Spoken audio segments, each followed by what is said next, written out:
Paano daw gumawa ng layout at mock-up template ng keyless na kagaya nito?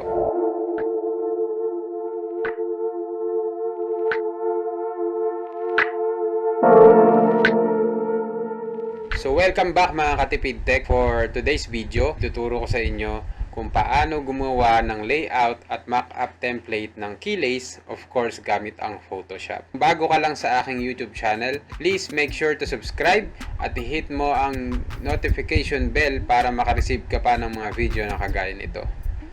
Siyempre, unang-una, bubuksan natin yung ating Photoshop. So punta lang tayo sa file at gagawa tayo ng ating canvas. Yan. Click mo lang yung new. And then of course, isi-set natin yung ating size ng ating canvas.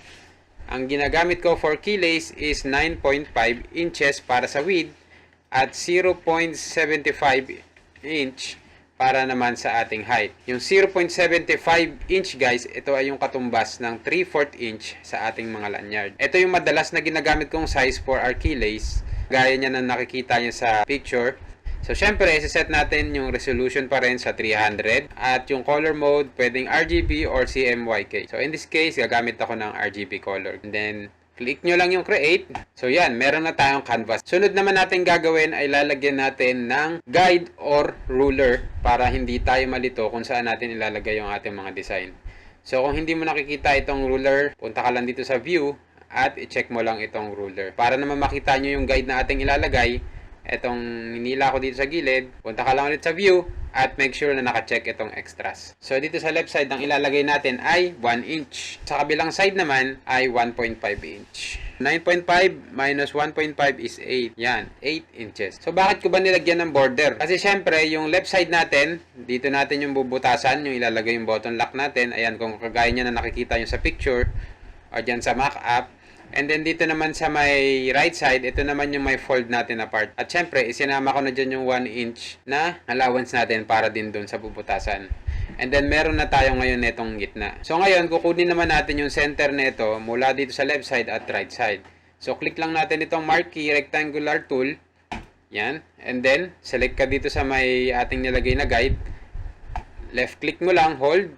And then, i-drag mo lang hanggang dito sa right side. Yan. Makikita nyo yung dash line na yan. And then, i-drag natin ulit yung guide dito sa may gilid, papunta sa gitna, at hahanapin natin kung saan maglalak yung ating guide. Yan.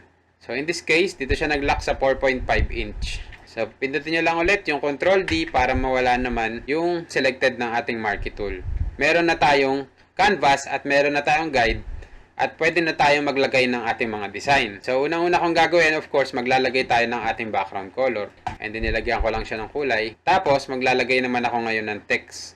Gagawin lang natin siyang color white para visible. Yan. Then, itatype ko lang kung anong gusto kong makita. Tipid Tech Tutorials. Yan. Then, adjust nyo lang yung size. So, meron pala tayong dalawang side, no? Itong front side at saka yung back side. Dito sa, yung front side natin, itong left side na to. And then yung back side naman natin ay itong right side. So for example yan, Tipid Tech Tutorials. Adjust ko lang para nababasa. Yan. Gawin natin red. Yan. Ikakopy ko lang naman ito sa kabilang side. Dahil pareho lang namang gusto ko makita sa magkabilang side. So maglalagay lang tayo ng design galing sa Google. Pinaste ko lang. Pwede kayong pumili ng kahit anong gusto nyo. Mas maganda pala itong may lines na part. Ibaba natin. Meron na tayong layout ng ating keyless. Napakadali lang guys, no, kung nasusundan nyo. So, meron na tayong layout ng ating keyless na pwede natin gamitin for printing. Ngayon, gusto naman natin na itong ating layout na ginawa ay may present natin sa ating mga client. Of course, dapat meron tayong mock-up template. Para makagawa tayo ng mock-up, click lang natin ulit yung file, new. Tapos, gagamit na lang ako ng isang A4, tapos isi-set ko siya sa landscape. Yan. Make sure na naka 300 resolution at RGB din yung color mode. Tapos, ang gagawin natin ngayon, hahatiin lang natin itong ating template. So, para pagsama-samahin yung ating design at mas madali natin siya makat at mapaghiwa-hiwalay, i-press mo lang yung Control A to select all and then hold mo lang yung Control, Shift, Alt, and E ng sabay-sabay. Yan. So, makikita mo dito sa gilid, sa may lumabas na bagong layer. Yung layer na yan na yung pinagsama-sama ng ating template. Ayan. So, makikita mo, meron na tayong isang buo dyan. Ngayon, i-divide natin siya sa dalawang side. Isang left side at isang right side. Gagamit lang tayo ng marquee tool. And then make sure na nakaselect yung layer na ating ginawa. And then i-drag mo lang mula dito sa left side hanggang sa center. And then bitaw. Tapos right click lang ulit. Click mo lang ulit layer via copy. Meron na tayong copy ng ating left side. Ayan. Ngayon, yung kabilang side naman, yung kailangan natin kunin. Para equal yung size na makuha natin sa right side, ang gagawin natin ngayon ay hold lang natin yung control at itutok mo lang dito sa my layer, yung parang box.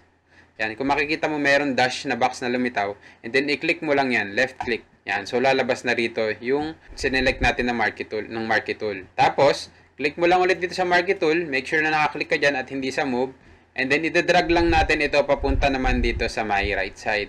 So, make sure lang na tatapat din siya sa center para pareho yung mapuputol natin. Tapos, select mo lang ulit yung layer na pinagsama-sama natin. And then, right-click mo lang ulit. Tapos, layer via copy. Yan.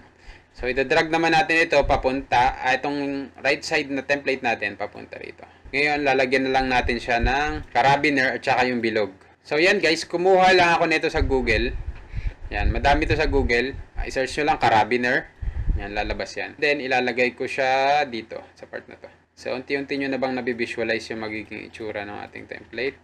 Resize lang natin. Yan, para kunyari mukhang sakto. Tapos, ikakopy lang natin ulit ito doon sa ilalim. Yan, paste lang natin. And then, i-rotate natin siya dahil kabilang side ito. Yan. Tapos ngayon, lalagyan naman natin siya ng button lock. Siyempre, lalagyan natin ng ganito para ma-visualize din nung ating client kung saan ilalagay yung lock. Yan. Ginawa ko lang siyang puti. Pwede niya kahit anong kulay. Depende sa inyo. Then, ikakopy ko lang din siya at ipipaste dito sa kabilang side. Guys, yan. Kung nakita nyo, ito yung allowance na nilagay natin. So, dahil naglagay ako dyan ng, dito natin lalagay yung lock, hindi matatamaan yung design na inilagay natin. Itong design na to, pwede nyo pa to i-adjust, pwede nyo pa siyang liitan o i-compress ng kaunti para naka-center siya. Yan yung best position niya para hindi siya tamaan nitong lock at hindi siya maputol ng fold. So yan, meron na tayong template, meron na tayong layout, and then meron na tayong mock-up template. Napakadali lang gawin gamit ang Photoshop. And kung gusto nyo kung hindi ka maalam masyado sa Photoshop at interested ka kung paano ito gawin sa Canva, mag-comment ka lang below at gagawa natin yan ng susunod na video. Kung gusto mo ng copy pala ng template nito, mag-message ka lang sa aming Facebook page, sa VI2 Prints sa Facebook, i-search mo lang. And then, kung naghahanap naman kayo ng gagawa or gusto nyo i-outsource yung mga projects ninyo sa paggawa ng keyless, pwede nyo rin yan ipagawa sa amin. Make sure mag-message lang kayo at ipaalam nyo lang na galing kayo sa aking YouTube channel. And make sure na meron na din kayong copy ng inyong layout para hindi na kayo magbayad ng layout fee sa amin. Maraming salamat and I hope meron kayo natutunan sa video na ito. Don't forget to subscribe at paki-like na rin ang video na ito kung meron kayo natutunan at pwede mo ito i-share sa inyong mga kilala na gumagawa rin ng design or template. Maraming salamat. Adios.